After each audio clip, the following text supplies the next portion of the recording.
VP Inday, congratulations again for winning a significant battle. You proved all the House of Representatives at yung mga lahat ng mga taong pumirma sa iyo na allegedly nakatanggap ng 150 million each daw, sabi ng mga tao, ma'am. So, next year, baka makatanggap naman kayo. Sana naman. Sana all. Ma'am, ano po yung masasabi nyo na talagang ang Supreme Court dineclare na unconstitutional yung mismong impeachment complaint against the Vice President Inday Sara po? Okay, I read that on my way here in the train, and I'm very ecstatic. She deserves it. Yeah. It is long overdue. Correct. Thank you po, ma'am. Mabuhay po kayo, ma'am. Tingnan mo, gano'ng kagarapal sila, sir.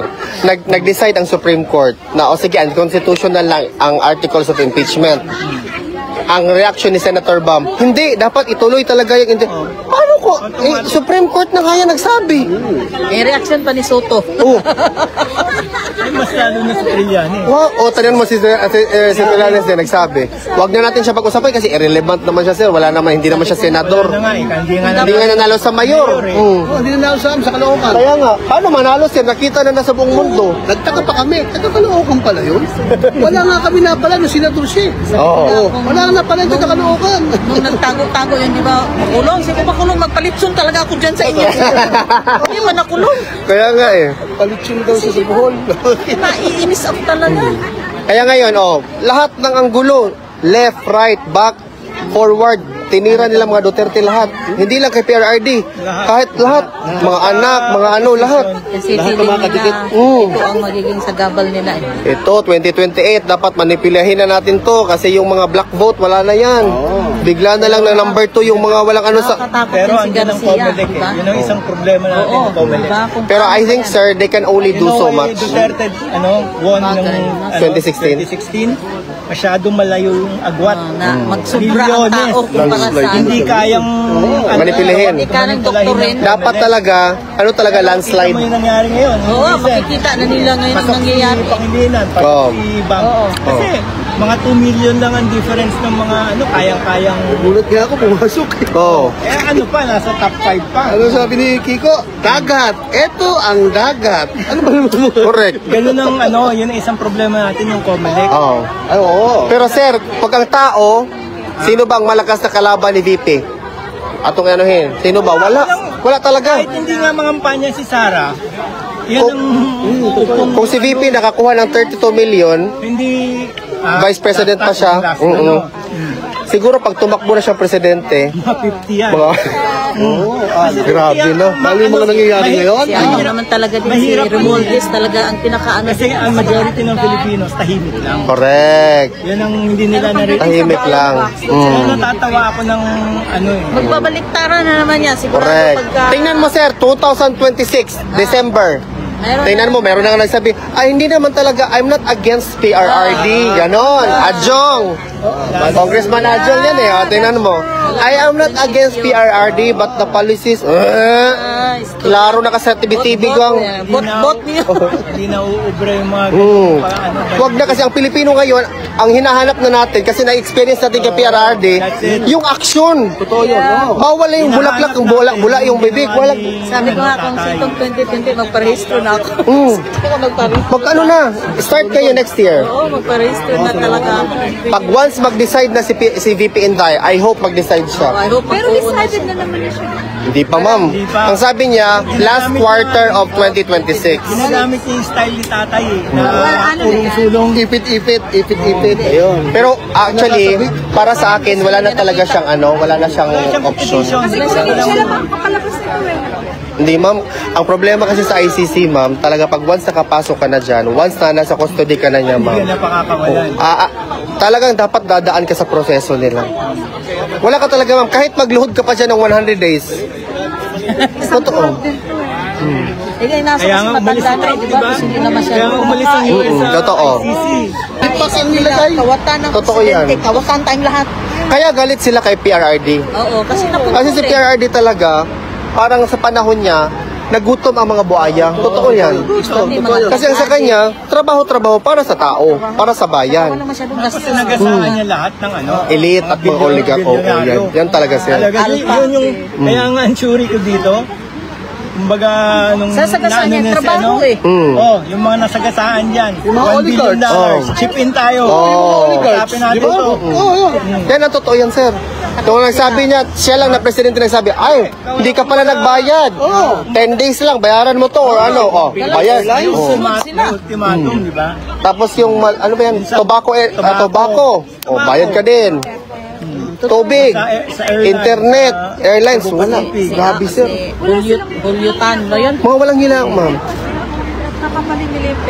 Kasi nga, isip nila, lahat Ang gusto nila, ma'am, mangyari, ang tao, walang utak. Hulubi lang palagi. Kaya meron silang ayuda. O wala ka palang pera. O sige, ayuda tayo. Para manipulate. Oh, correct. Ilang tao ba dyan? Pero 10,000. Ayudahan natin yan. Yung Oh. mindset kasi ng ngayon, ang nasa isip, kawawa daw yung mahirap. Pero hindi ang mahirap ang kawawa eh. Middle class. Because they're the ones that are paying taxes. Correct.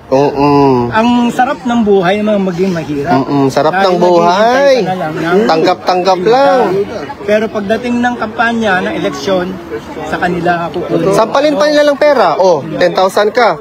Siyempre, ang tao mabulaga yung mata. Kasi 10,000, oh.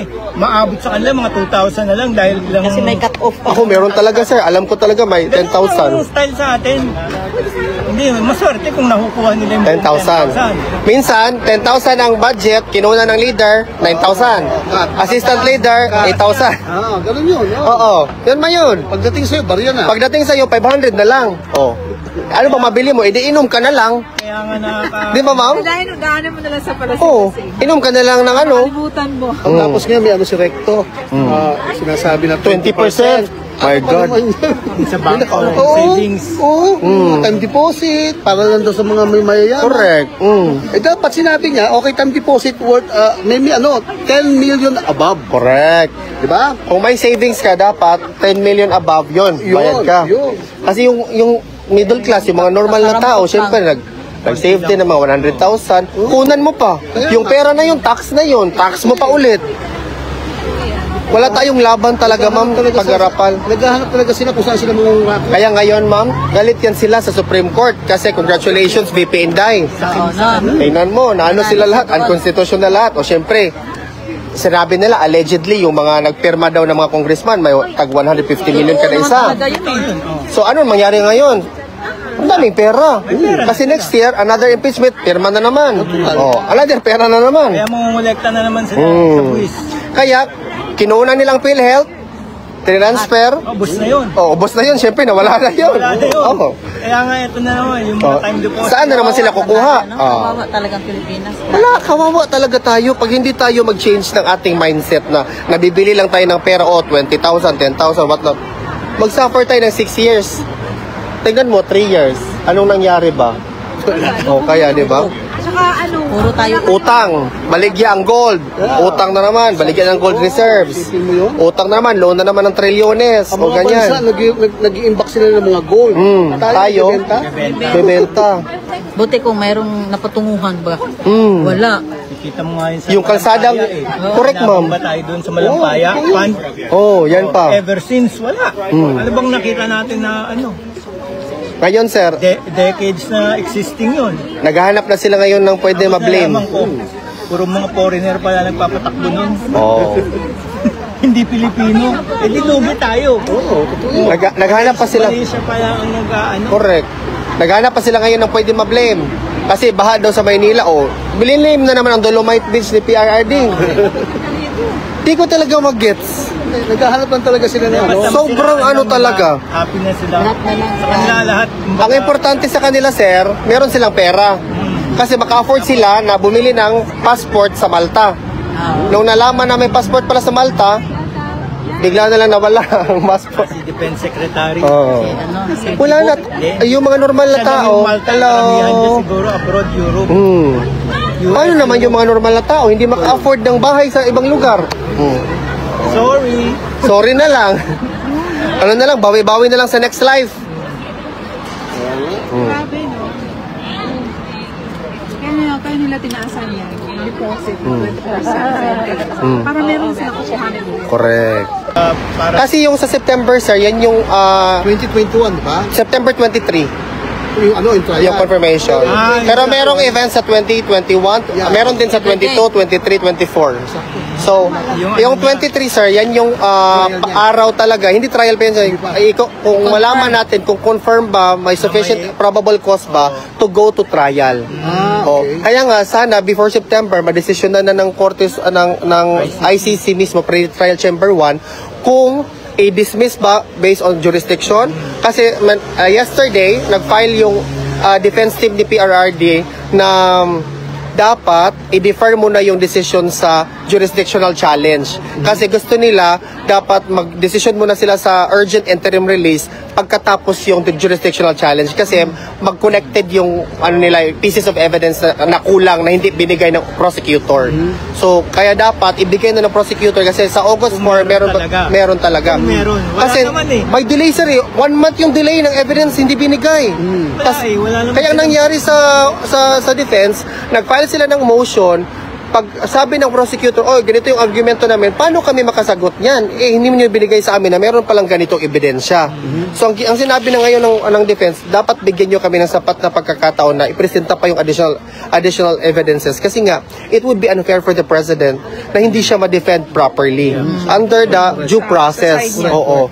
So, ngayon, I hope na interim release muna si tatay pagkatapos jurisdictional challenge, hindi na tayo magpunta sa confirmation of charges. That's the ideal thing. Kaso may judicial recess ata sila sa August. Pero ano yung interim release kung sa... Yung interim release, I spoke to Attorney Kaufman, that is a provisionary freedom. Na pwede siya lumabas. Oo. Na Dito ano siya lang, sa hindi ko alam sir, basta sa host country, hindi redacted kasi yung information na yan. So doon siya titira sa host country na nag-express na willingness na, dito siya titira sa PRRD. Sabi ko, if it's only until trial, or is it the entire duration, is it only until the pre-trial phase or entire duration ng trial? Sabi niya, kung magkaroon ng confirmation of charges, si tatay doon titira kung saan yung host country. Let's say for example, hypothetical lang, yung host country is in Korea, South Korea, let's just say a hypothetical. So, or Japan, doon siya sa Japan all throughout duration ng trial. Oo. Naka-under house arrest. Mas better kasi parang hindi na niya mafe-feel na nasa sa loob dito, di ba? So, yan yun. Pero hawak niya na lahat ng mga tao eh. Kaya nga eh. Buisit talaga tong ICC na to eh. Hindi, hawak niya na yung mga gwardiya kamo, yung mga... Kaya nga! diba? Pero iba pa din sir. Iba pa din. Kasi si tatay sa loob daw hindi masyadong naglalakad-lakad. Parang sabi nga nila, tanggap na daw ni tatay ang kanyang destiny. But if the destiny of PRRD is magka-interim release at saka ma-dismiss yung kaso based on jurisdiction, tayong Pilipino ay dapat magpalitsyon talaga tayo. Bawat isa, minimum 10 litsyon. Litsyon manok nga!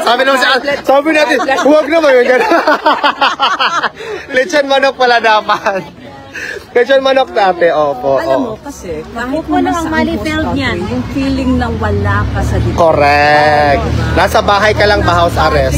Free ka, hindi yung kasi ang parang makulong. Yes. Okay na kahit saan. Kahit saan. Kahit saan, ma'am? Basta sa Netherlands. Kahit saan. Diba? Kahit saan basta sa Netherlands. Punta na rin ng Japan. Kasi si VP nasa South Korea ngayon eh.